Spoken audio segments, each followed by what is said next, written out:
I always wanted to be the kind of man who could do things. Like my father tilling his garden, like my neighbor growing up who could fix his car. And if there were these missing parts, he could fabricate bypass solutions out of scraps of metal, loose wires, duct tape, blocks of wood. Of all the men in my life who could do things, the strongest influence was undoubtedly my mother. At 73, she mows an acre of grass with a push mower. She weeds 19 English flower beds, dutifully plants bulbs, rakes hundreds of black walnuts, composts 100 pounds of leaves each fall.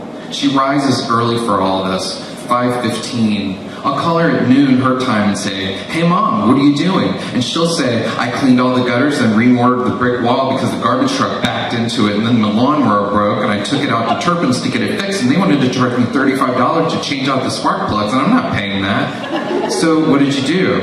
"I changed the spark plug myself." I want to be the kind of man who can do things.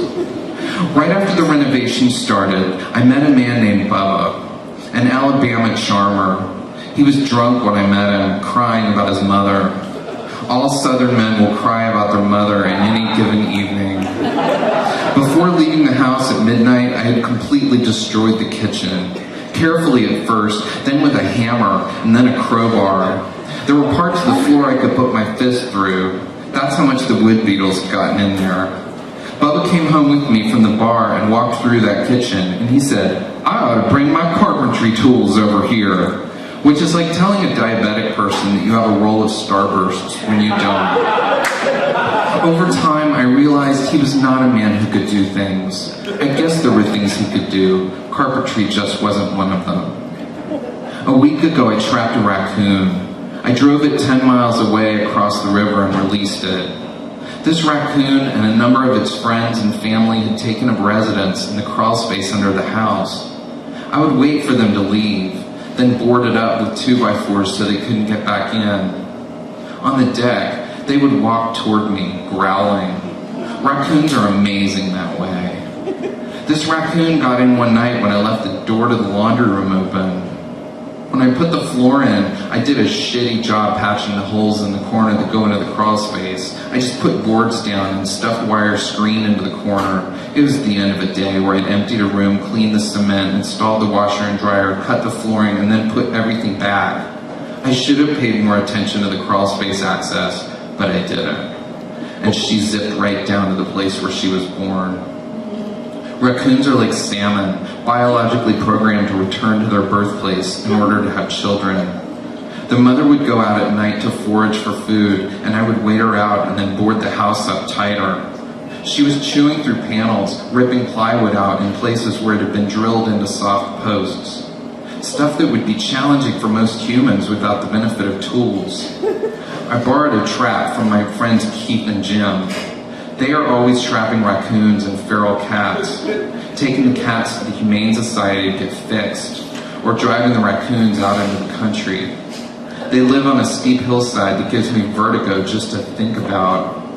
They taught me how to use dry cat food as bait leading up to the inside of the trap, where there's an open can of wet food. People swear by different strategies. There are dry dog food people, there are dry cat food people, there are people who insist on unconventional bait like grapes. Jim and Keith are dry cat food people. They are men who know how to do things. I carried the trap all over the yard, trying to figure out if it should go near the place where she poops, which happens to be in the upper channel of this water feature that the gay couple built shortly before they lost the house. They paid a speculative price for it during the era when everyone believed California real estate had nowhere to go but up. Property values were doubling and tripling, and people felt entitled to that happening again and again. The water feature is made of round river rocks and cement. There was once an electric pump that turned it into a waterfall, but at some point during the renovation, when I was getting rid of dysfunctional hillside lighting and drip irrigation lines that crisscrossed the property, the line to the waterfall got cut. I did not make this cut. I believe it was my partner Ed's sister. However, and I will quote the House Republicans, we don't need to play the blame game here.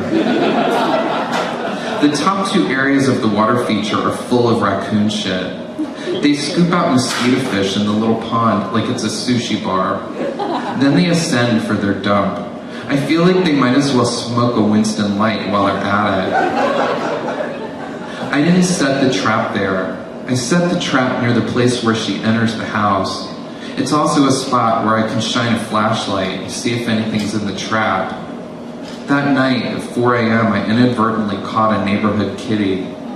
One of the siblings of a big litter of kittens who lived on the deck last summer. Right before the rainy season started, Ed and I gathered them all up and took them to the SPCA. They were beautiful. I would spend the day demolishing a floor with a sledgehammer and then go out on the deck and sit in the light of the full moon. Mama Kitty would crawl into my lap and her 3 kittens would follow, nursing in my lap, and I would sit there and cry. I bring this up because after I trapped the mother and relocated her, it dawned on me a little late that these babies weren't going to make it. They were too young to make it in the wild.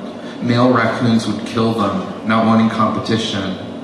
There is no big brother, big sister program in the world of raccoons, just Darwin. After Ed and I released the mother in a redwood forest with a creek, she climbed a tree and looked back at us. We didn't know what we were doing, not really.